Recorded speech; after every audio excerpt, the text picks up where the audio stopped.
Bonjour à tous, donc aujourd'hui nous allons faire un projet sur le convertisseur analogique numérique, l'ADC1. Donc on travaille toujours sur la carte de développement EasyMX Pro V7 de chez Microelectronica et une carte microcontrôleur STM32F107VC. Donc pour le convertisseur analogique numérique, si on veut avoir des infos, ce qu'on fait, on fait CTRL FIND, on tape ADC et on fait entrer encore. Et voilà, on se retrouve sur la fiche de l'ADC. Donc on peut voir ici donc l'entrée d'ADC qui est reliée avec un potentiomètre à l'ADC du microcontrôleur, à un des ADC. Donc il y a deux convertisseurs analogiques numériques, l'ADC1 et l'ADC2.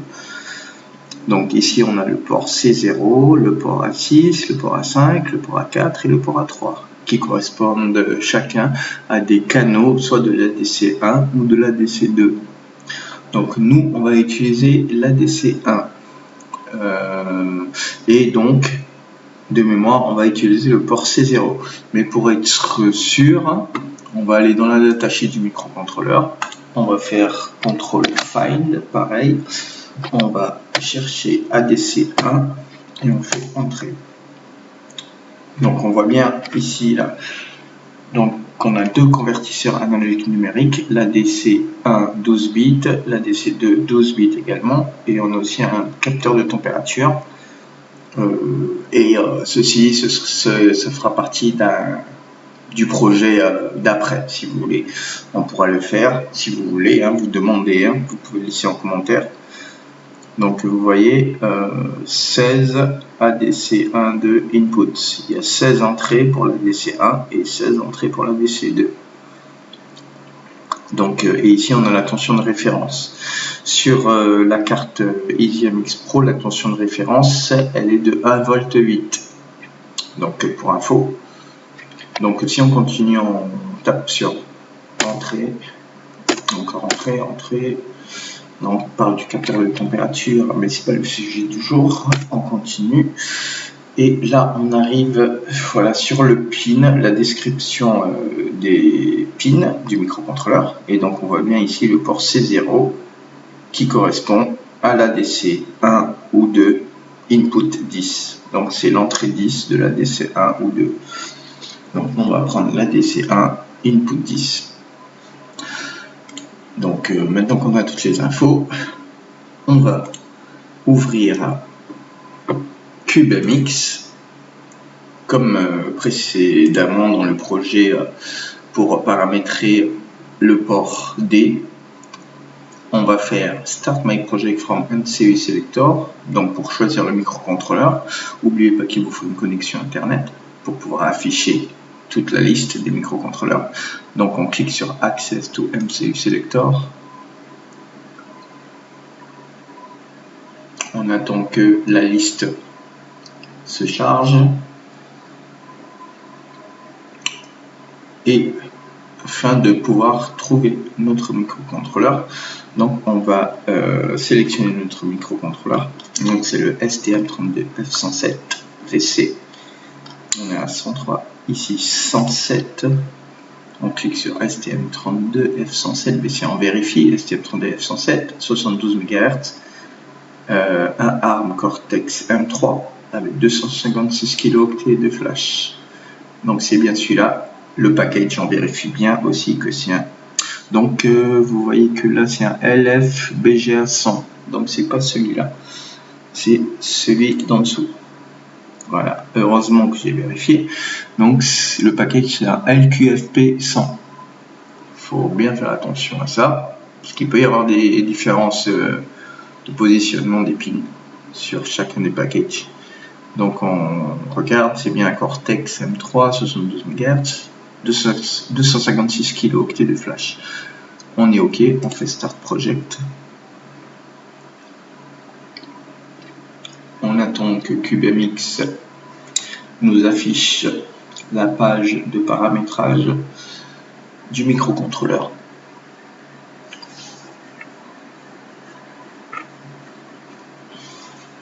Donc voilà, on a, comme précédemment dans la dernière vidéo, on a le package LQFP100 avec toutes les pins référencées du microcontrôleur. Donc ce qu'on va faire en premier lieu, notre projet, donc pour vous l'expliquer, on va convertir la tension issue du port C0, donc qui est générée par le potentiomètre, et on va la convertir en tension numérique, en valeur numérique. Donc la tension analogique, on va la convertir en valeur numérique qui va être stockée dans le registre du convertisseur analogique numérique.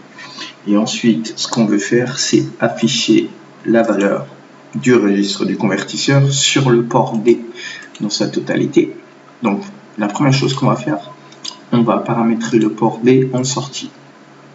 Donc ici, on commence par GPE port D8, on le met en output, D9 en output, on met D10 en output, jusqu'à D15. Donc de port D8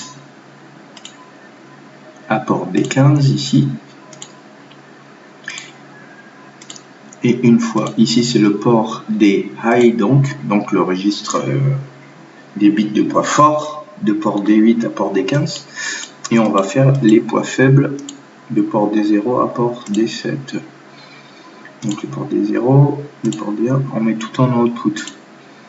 Comme ça, on va pouvoir afficher la valeur du convertisseur directement sur les LED de la carte de développement EasyMX Pro V7.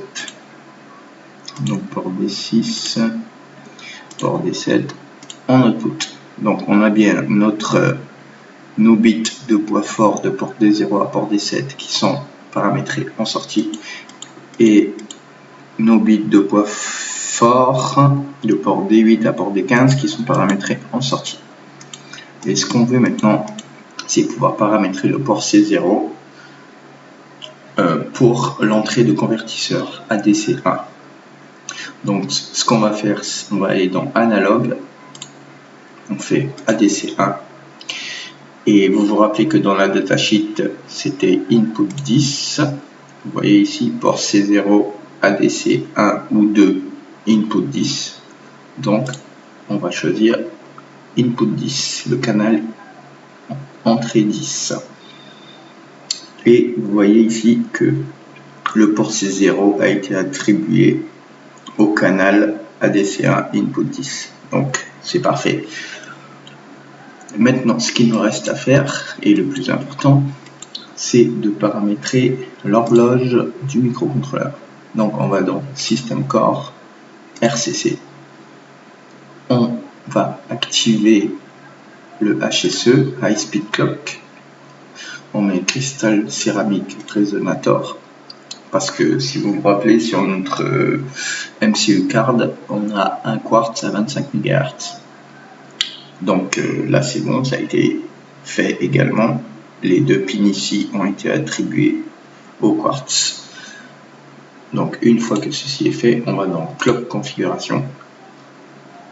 On descend, on vient ici dans Input Frequency.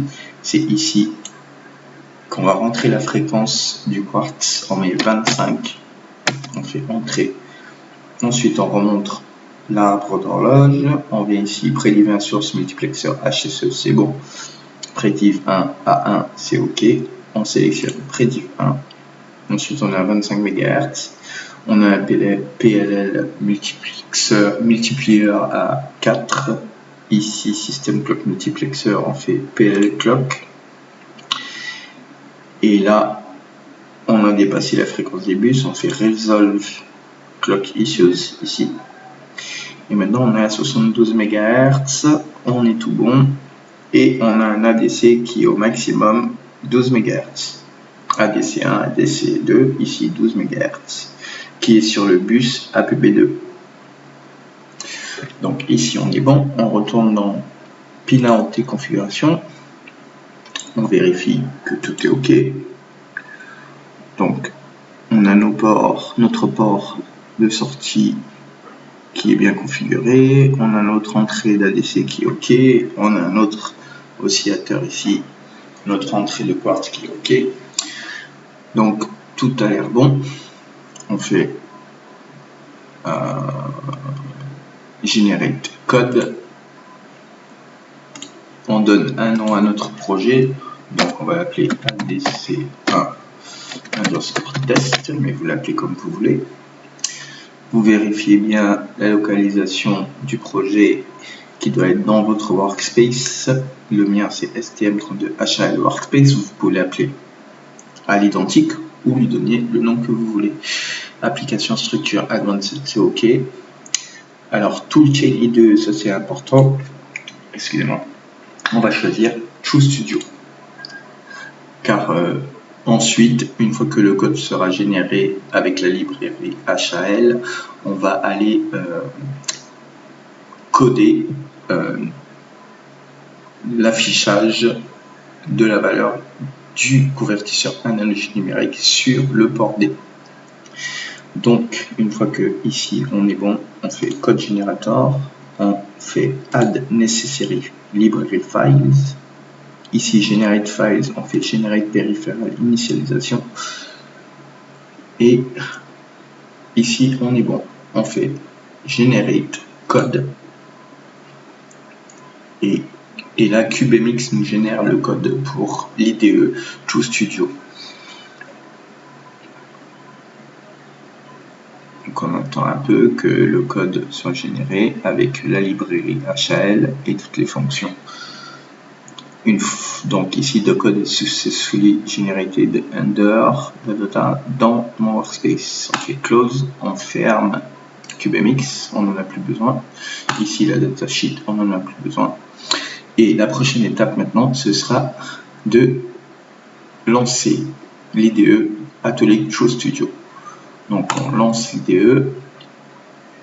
Une fois que la fenêtre de l'IDE s'affiche, on va venir importer le projet CubeMX. Donc on fait File, on fait Import Existing Project into Workspace, double-clic, Select Root Directory, on fait Browse, on va dans Atelier True Studio, STM32 HAL Workspace ou le nom que vous avez donné à votre workspace et on retrouve bien notre projet ADC1 test. On clique une fois dessus.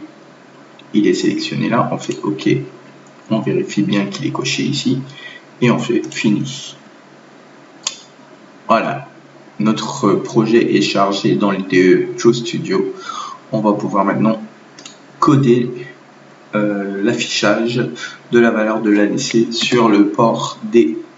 Donc, on clique sur le projet ADC1 test, on fait dérouler, et on va dans le dossier core, on fait dérouler, on va dans source, donc SRC, on fait dérouler et on va aller chercher notre programme principal, le main.c.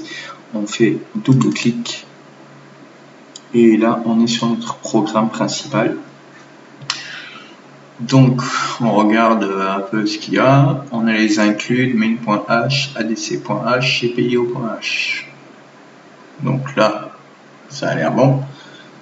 On a notre prototype de fonction pour la configuration de l'horloge, système clock config.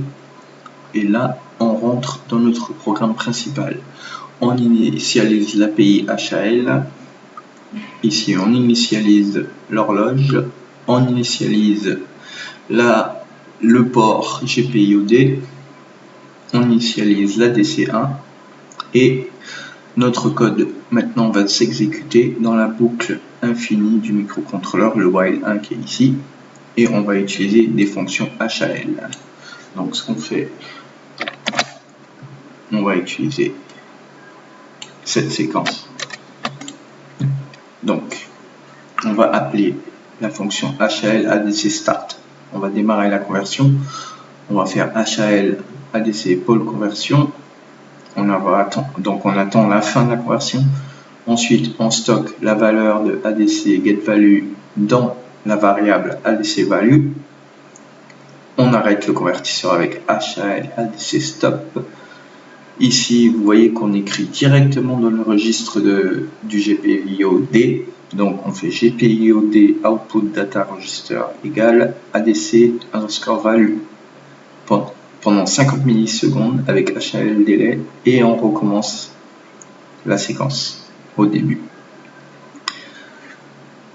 Donc, ici, la variable ADC, elle n'est pas déclarée, donc je la copie. Je vais tout en haut ici dans le main, je fais uint 16 underscore t ADC value, on initialise à 0. Donc c'est un uint 16 parce que notre GPIO D est un registre 16 bits. Donc on va stocker, on va venir lire une valeur 16 bits également, on reste cohérent dans notre code. Donc une fois que tout ceci est fait, on fait enregistrer. Maintenant ce qu'il nous reste à faire, c'est de générer le fichier hexadécimal pour pouvoir programmer le STM32. Donc pour ce faire, on va dans Project, Properties, Tool Settings, on va tout en bas dans Output Format, et ici on vient cocher Convert Build Output. On coche et on vérifie que c'est bien le format Intel hexadécimal. Parfait, on fait OK. Et une fois que c'est fait, bah écoutez, hein, c'est pas plus compliqué que ça. Le projet, il est quasiment terminé. Donc maintenant on vient ici, on n'oublie pas de compiler, on fait build debug for project ADC1 test. Et il va nous générer le fichier hexadécimal dans le dossier debug. Donc là, il est en train de compiler notre code. Et c'est tout bon. Il n'y a pas d'erreur. On a bien déclaré la variable ADC value, qu'il ne faut pas oublier. Vous voyez, aucune erreur. Hein. Sinon, il y aurait une croix ou alors un warning, quelque chose. Ici, c'est nickel. Donc, maintenant que ceci est fait, on branche notre carte EasyMX Pro V7 en USB. On l'allume avec le switch. Et on va aller injecter le code dans le microcontrôleur. On va utiliser le MicroProg Suite for ARM. Donc on clique une fois sur MicroProg Suite, on fait Detect MCU, il a bien détecté.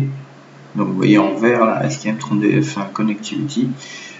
On va charger le fichier hexadécimal, on fait Load. Et vous voyez, on va dans notre workspace, donc HAL workspace, on va dans ADC1 test, dans debug, et là on a notre fichier hexadécimal ADC1 underscore test.x. On clique une fois dessus, et maintenant on écrit le programme dans le microcontrôleur, on fait write. Et bien voilà mes amis, le microcontrôleur est programmé, l'ADC1 fonctionne. D'ailleurs, je vais vous faire une petite vidéo pour vous montrer que tout fonctionne comme sur des roulettes. Donc ici, on a le port D qui nous affiche bien la valeur de l'ADC qu'on a stocké dans ADC value. Ici, le jumper, il est sur port C0, donc l'input 10 de l'ADC1. Et le potentiomètre, si on le fait varier, vous allez voir, on fait varier la valeur affichée sur le port D. Donc plus j'augmente la tension analogique, plus le port m'affiche une valeur élevée en numérique. Donc là c'est 0, si j'augmente doucement, voilà, vous voyez ça varie. Si j'augmente, ça augmente. Et l'intérêt ici, c'est de pouvoir venir lire une valeur numérique d'une tension analogique. Donc voilà, j'espère que vous allez pouvoir avancer sur ce projet avec ma vidéo. Et je vous dis à très bientôt pour une nouvelle vidéo sur le STM32.